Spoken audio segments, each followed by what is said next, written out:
When do you know if your kids are really sick and they should stay at home, or they're not so sick, they should tough it out and go to school? We get some answers this morning from Sarah Hohen. She's here from the University of Kansas Hospital to tell us how to make that tough call. So Sarah, welcome. Thank you. It's a really hard decision to make, and it has to happen usually in a short period of time in the morning when your kids wake up to say, how are they feeling? Are they feeling well enough for school?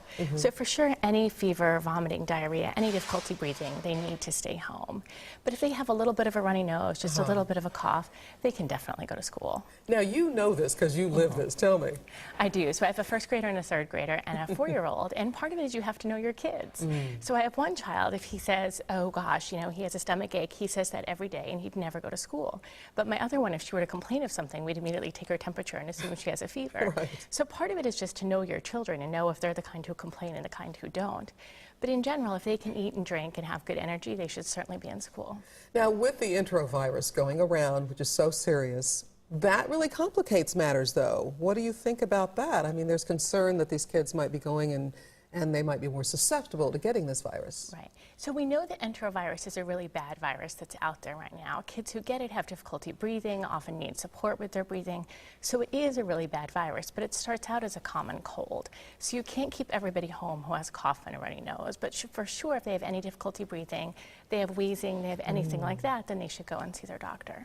Okay, so that's when to go and see the doctor. What about, you know, you don't need to go see the doctor, just stay at home, rest, you'll get better. So in general, as long as they're staying hydrated, so kids who have a one-time episode of vomiting or a one-time episode of diarrhea can stay home. Kids who have a mild fever should stay home from school but don't necessarily need to go see the doctor.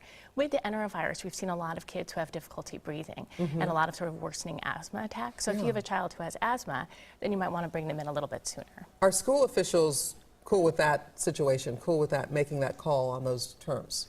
They certainly should be. I mean, there's a lot of different viruses we're seeing. Flu season is starting, so you can't keep everybody home every time they have a runny nose. But if people have fever and they have severe cough, they have any vomiting after their cough, then they need to stay home. All right, Sarah, thanks so much for sharing all this good information. So parents, there you have it. You now know when to keep the kids home and when to send them on to school. Thanks so much, Sarah, for being here. Thank you very much.